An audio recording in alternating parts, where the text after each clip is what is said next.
Hey guys, welcome back to the Curly Reader. My name's Amanda, and today I want to share with you the 13 books that I read during the month of July.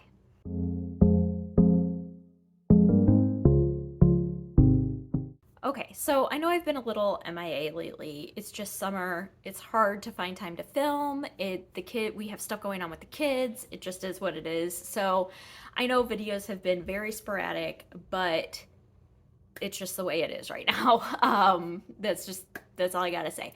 So I'm trying to stay consistent with some things, but other things are just kind of getting pushed to the back burner. So, um, like I said, it just kind of is what it is. Once school starts and everything, hopefully I'll get some consistency back. But for the time being, I hope that you enjoy hearing about the books that I read last month. So, like I said, I read 13 books in the month of July. That's crazy pants. And I read a lot of physical books as well. So I've been doing really, really good over the summer with my physical reading. I've been consistently physically reading books, which is great because I tend to get in audio kind of ruts almost where I only exclusively listen to audiobooks, which there's nothing wrong with that. But I really enjoy physically reading as well. And so when I can get into the mindset where I can focus and dedicate time to that, I really appreciate and enjoy doing that. So I've been very, very happy with the fact that I have been able to physically read some books this summer. So yeah, I'm going to go through these books in the order in which I read them. And so let's just go ahead and dive into it. So the first book that I want to share with you that I read is The Sign for Home by Blair Fell. This is a book that I mentioned during my mid-year freakout tag as one that I really wanted to read this year. And so I went ahead and picked it up right away because I'm like, this is ridiculous. It's available on Scribd, and so there was no reason for me not to read it or listen to it, and so I did, and I loved this book. This is not a book that's going to be for everyone. There are some graphic elements to it. I think it's marketed as YA, but there are some sexually explicit content or some sexually explicit content in it. I don't know if I said that right. Anyway, you know what I mean. So I would definitely be wary of that if you're handing it to your child. But this follows a blind deaf boy. He is 20 some years old. He's in his early 20s and he is attending a college class. He's blind deaf, I think I said that, and he is in need of a new interpreter. Hey buddy, what's up? Do you want to say hi? Say hi. You okay? Yeah? All right. What are you eating? A pancake? Okay, go play. And he is in need of a new interpreter. And so we are getting alternating points of view from him and his new interpreter. The thing that's a little different, besides being blind deaf, with Arlo is that he is under the care of his extremely strict and protective Jehovah's Witness uncle. And so he has very much sheltered Arlo from pretty much society in general. And his new interpreter is a gay man. And Arlo and him really connect as friends. Arlo shows a lot of trust in Cyril, his new interpreter. And so you're getting flashback scenes of Arlo as he was growing up, but then also kind of current day, what's going on with him, and you're getting input from Cyril as well. And you get a lot of information about the deaf-blind community and tactile sign language, which is something that is handled very differently than typical ASL. And so it is the version of sign language that you use when you are deaf-blind, and it was so informative. I really appreciated it. You follow Arlo as he has this new interpreter, and Cyril kind of really tries to push the envelope and broaden Arlo's horizons a little bit and do it while also being respectful of, his religion and Arlo himself. And I really, really appreciated this book for what it was. Like I said, there is some explicit content in it, and so I would definitely be wary of that if you're handing it to a teenager, but I personally think it's more like new adult age range, but I don't know. Anyway, I loved it. So that was The Sign for Home by Blair Fell.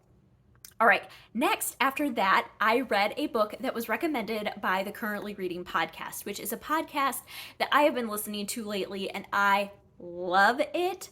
I love it. And so the book that I picked up, as soon as I heard them talking about this, I'm like, I have to get this book. And that is The Kaiju Preservation Society by John Scalzi. This is very like Jurassic Park-esque, this follows the main character's name is Jamie, and takes place kind of during COVID. He worked for like a DoorDash type of company. And he gets laid off and he ends up being a driver for the company. And when he's out delivering food, he runs into an old acquaintance who knows him and offers him a job at the Kaiju Preservation Society, but doesn't give him a lot of details about really what that is or what it entails. And so you follow Jamie as he goes on this kind of adventure into this company. This company has discovered a way to time travel, but not really time travel. It's like portal travel into alternate universes, and the alternate world that they transport themselves to has kaiju in it, which think Godzilla, like these huge lizards that are from Japanese folklore and Japanese kind of movies, and they're monsters and things like that. And so these kaiju live on this planet, and so this group of humans are there to help keep them out of our Earth and also keep them in and safe in theirs. And so that's kind of the basis of the book, and kind of things go awry. People find out secrets. Think Jurassic Park. Like I said, it's very Jurassic Park-esque. It was loads of fun. I gave this one 4 stars. I really enjoyed it. I felt like the science was not too heavy. I know in Jurassic Park, the science can be very heavy, and in a lot of Michael Crichton's books it's that way, but this was not that way, but still had that sense of adventure and fun, and I thoroughly enjoyed reading this one. And it's pretty short, so I would highly recommend this one if you're into that type of sci-fi. All right, after that, I buddy read a book with my friend Sarah over at Sarah's Nightstand, and we read The Marvelers by Danielle Clayton. This is a book that I pre-ordered because the premise of this book sounded so good to me. In this book, we follow Ella. Ella is a conjurer. She comes from a conjurer family. And Ella has been invited to attend the Arcanum Training Institute, which is a magical institute for magical beings all over the globe. And the unique thing about this magical world is that the magical abilities that each person has is tied to their heritage. So, Ella is Black. She lives in New Orleans. She's a conjurer. When she attends this institute, she runs into an Indian professor who is a spice expert who can use spices to influence the way people feel. She also runs into an Irish girl who can talk to leprechauns. And so different, things from different heritages and cultures around the world are all represented here. But she is the first conjurer because up to this point, conjure magic has been thought to be wrong. And so there has been a rule change, and now conjurers are allowed at the Institute. And some people agree with that and some people don't. And so she definitely has a lot of controversy surrounding her coming into this institute and her being the first one going there. And so there's also some things going on kind of in the background with the world and the villain and all that. I thought that this book was so creative. The one thing I will say is in reading this, there was a lot of world development going on, and there was a lot of new language going on, and to the point where I was having to look words up, and I'm like, if I was a middle grader, because this is a middle grade book, if I was a middle grader reading this, I think I might be a little bit confused. But that's just me. Maybe that's me looking, at it as an adult going, I don't know how kids would understand this. But at the same time, kids probably have no issue with it. So I don't know. This is a first in a new series. I am so excited to continue the series. It was fantastic. I gave it 4 stars. So yeah, that one's that. All right. After that, I read another book that I got recommended from the Currently Reading podcast. And this one, unfortunately, I didn't like as much as the other one. And that is Hide by Kirsten White. Now, looking at the cover of this book, you'd be like, Amanda, that does not look like a book that you would like. But when I heard the girls on the podcast talking about this and the premise of this book, it really intrigued me a lot. And so I went ahead and read it. Once again, a very, very short book. But the premise of this book is that the main character, Mac, has been invited to take part in a competition that is a hide and seek competition. 12 people, is it 12 or 14? I don't remember now. Go into this abandoned amusement park and they play hide and seek, and the last person standing wins a lot of money. And that's really all you know going into it. And she says that she can win this because she knows how to hide, and that's why she's alive and no one else in her family is. And so you're kind of finding out things about that as you read the book, but then also you're finding out things about this game and this amusement park, and there's a little bit more sinister things going on. And it was good, not great. I thought the pacing was a bit off on this one for me. There were some reveals that I feel like happened too early in the book, and so it just kind of felt like it drug on after a while. And so that I didn't love, but then there were other parts of the book that I really enjoyed. It was not too gory for me. It was not too graphic. But it was a little sinister. And so, yeah, I gave this one 3 stars. It was more like a 2.5, to be completely honest. But it was a nice kind of change of pace for me. And so, yeah, that's Hide by Kirsten White. All right. After that, I listened to After We Were Stolen by Brooke Bayfus. You guys, this book, easily 5 stars. I could not stop listening to this book. First of all, if you're going to read this book, listen to the audiobook. The narrator is so good. I should have written down the narrator's name. I didn't. But she was so good. This is the story about Avery and Cole, who are siblings that live very isolated from society. They kind of live on this compound with only their family. Their father and mother are very, very strict. They have very strict rules about the outside. You're not allowed to go outside of their compound. And then one day there is a fire at their house and they run off. And they kind of hide out for a while and eventually run into the cops and find out who they are, where they came from, and there's a lot of secrets along the way. And that's all I'm really gonna say, because I feel like the rest of the premise, if you read the back of the book, you learn too much. It's so much more fun to just go into it only knowing that and just go from there. Trust me, it is a ride. It is a cult book. It is a survivor book. There are definitely trigger warnings for this book. So if you need that, look into that before you read it. But it was easily one of my favorite books that I've ever listened to, just because it was so captivating and it was so, you just like kept wanting to know what was going to come next. I felt like the conclusion was great. I loved the way that everything all played out, and this is Brooke Bayfus's debut novel, and I cannot wait to see what she comes out with next because I loved it. So definitely go listen to that one if you get a chance. And then after that, I listened to The Bodyguard by Catherine Center. You guys, I hadn't really contemplated reading this one, and then it was available on NetGalley as an audio arc, and so I went ahead and got it because why not? The premise kind of sounded cheesy to me. It's about a female bodyguard guarding a male like movie star, and I was just like, I don't know. This book was so good. Like, the premise seemed super implausible to me, and Catherine Center made me believe it. She made me believe that it could have happened. This follows Hannah and Jack. So Hannah, I wrote down character names this time, guys, because I'm so bad about that. So Hannah is this bodyguard who has just broken up with her boyfriend. She's just kind of struggling in life. Her mom has recently passed away, and she gets assigned to be the bodyguard for this kind of reclusive but super popular movie star. He was really, really popular, and then some things happen, and he's kind of been a recluse ever since. And so she has to be his bodyguard, and then things kind of ensue between the two of them. It is so cute. The only thing I will say is the end of it, there's definitely suspension of belief in the end of it because it was very cheesy, but up until that point, it was so good.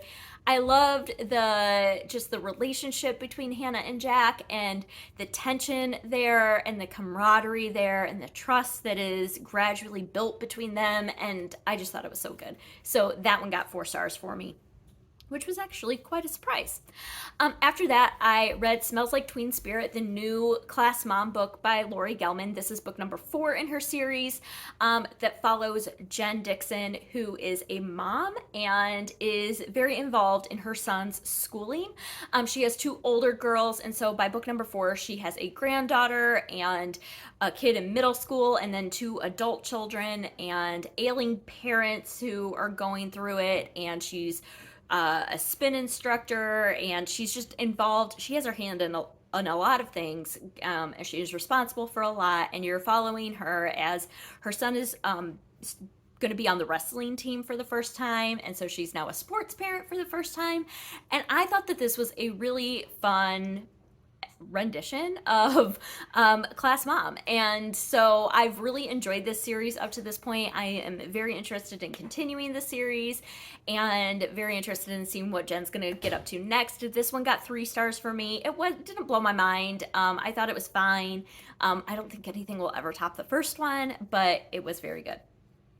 All right, after that, I listened to A Secret Princess. This is a book by Margaret Stoll and Melissa De La Cruz.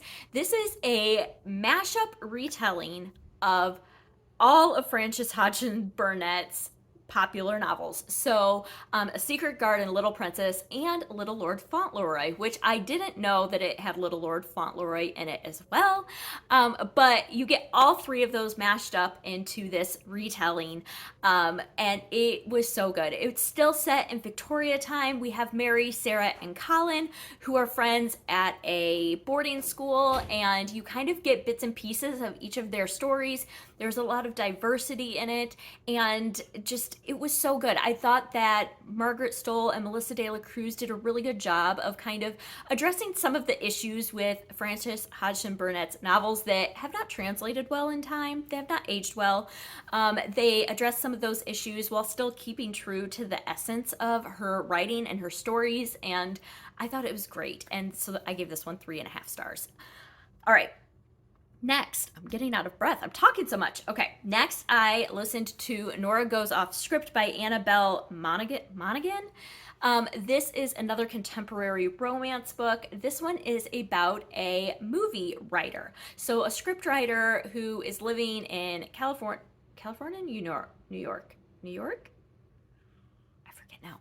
Anyway, she lives wherever she lives, but she writes scripts typically for just like Hallmark movies. And then she writes one that does really, really well, and they want to make it into a bigger movie. And so they end up shooting it at her home.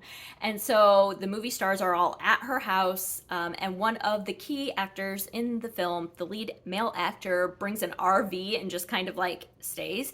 And so they end up kind of getting to know each other a little bit more. And then when the movie shoot ends, he ends up kind of staying there for a while because he just needs a break. And a relationship ensues. The thing that I really liked about this book specifically is that Nora has been through a divorce and has custody of her kids who are elementary/middle school age. And they play a really, really big role in the book. They are present in the book. They are addressed in the book. They have a relationship with the male lead in the book, Will, I believe. No, Leo. Sorry, I told you, I wrote him down. Leo. They have a relationship with Leo. Leo has a relationship with them. And so I really, really appreciated that, and the kind of the intricateness of that, and the complexity of that. And so, yeah, I thoroughly enjoyed this one. Things kind of happen, and, romance. So anyway, I gave that one 4 stars. I enjoyed it immensely. All right. After that, I listened to another contemporary romance. This one is The Secret Bridesmaid by Katie Burchell. I listened to The Wedding Season by Katie Burchell last month and loved it. And so this is one of her backlist books that I thought sounded really interesting. It is about Sophie, who is a secret bridesmaid. She is kind of like a wedding planner, but she markets herself as a bridesmaid, that you hire her to be a bridesmaid for your wedding. And pretty much only the bride and her know that that's who she is. They lie to everybody else and tell them that she's a friend, and she gets to know the bride really well, and she is kind of the wedding planner, but more personal than a wedding planner. And she gets hired on to do kind of the next step down from a royal wedding. This is set in England. And so she's like the next step down from a royal wedding, with a very complicated bride, who does not really want her there. And so she gets a lot of pushback. It's very high stakes and there's a lot of moving parts. And it was so much fun, seeing how she handled all of the different things that were being thrown at her, and how she navigated that and then still maintained her relationship with her friends and her family, and her bride and her family and all that. It was so much fun for wedding season, and it was really creative, I thought. And so I ended up giving this one 4 stars too, because I had a lot of fun listening to it, and I would definitely recommend it if you enjoy wedding stories. After that, I read The Littlest Library by Poppy Alexander. This is one that just recently came out. I've read Poppy Alexander before, and so this one I got from NetGalley, and the reason I got it is because it's titled The Littlest Library, and on the cover of the book is a red telephone box in England. And it was just the cutest thing. So I requested it. I got it from NetGalley. It recently came out. And this one is about Jess. Jess's life has recently kind of been uprooted. Her grandmother's passed away. She's lost her job. And so she is in the market to move into a new house. And she finds herself in this tiny, tiny little town. And when she buys this little cottage in this town, she finds that she also is now the caretaker, kind of this telephone box. And so she ends up putting a bunch of her grandmother's old books in there and using it as a library for the community. Throughout the book, she gets to know different members within the community, namely one of her neighbors who is a single dad, and things kind of go from there. I really love the community aspect of this book. I think if you liked Gilmore Girls, you would like this book, because there's a lot of quirky characters within the small town, and you get that banter back and forth from Jess and Aiden, who is the single dad next door, and so you get that banter back and forth. There's some elderly characters, there's some younger characters, some kids involved, and so there's a lot of banter. I felt like the main conflict in the book was a little lame, to be honest, and so was the resolution, but the book was a lot of fun and the characters were a lot of fun, and so I gave this one 3.5 stars as well. All right, and then the last book that I finished this month, or last month, is Meet Me in the Margins by Melissa Ferguson. This is another contemporary romance. I've read Melissa Ferguson's previous books, and they tend to be just okay for me. And this one was no different. This one was just okay for me. In this one, we follow Savannah, who works at a publishing house, and the publishing house prides themselves on only publishing nonfiction and very highbrow literary fiction. And Savannah really wants to write romance. And so she knows that if her boss finds out, she has a high chance of getting fired. And then one day they go to a company-wide meeting, and she finds out that her boss's son is actually coming in to help run the publishing house, who is kind of struggling a little bit. And so she, in the process of all of this, hides her manuscript for her book that she's writing in their ARC room in the publishing house, and when she goes back to retrieve it, she finds sticky notes and red pen written all over it, and somebody has been editing her book. And so they kind of start passing notes back and forth. I'm sure you can figure out what's going to happen here. And so as she writes her book, she's still communicating via post-it notes. Sorry, whoa, brain fart. Communicating via post-it notes on her manuscript in the ARC room back and forth with the mystery editor. And so it was cute. It's a very clean romance. Nothing, bedroom anything. But it was also just meh for me. And so this one got 3 stars for me. So those are the 13 books that I read in the month of July. Whew, that's a lot. I tried to keep it as concise as I could. If you've read any of these, if you are now interested in reading any of these, I would love to hear about all of that down below in the comment section. I love reading your comments and communicating with you guys.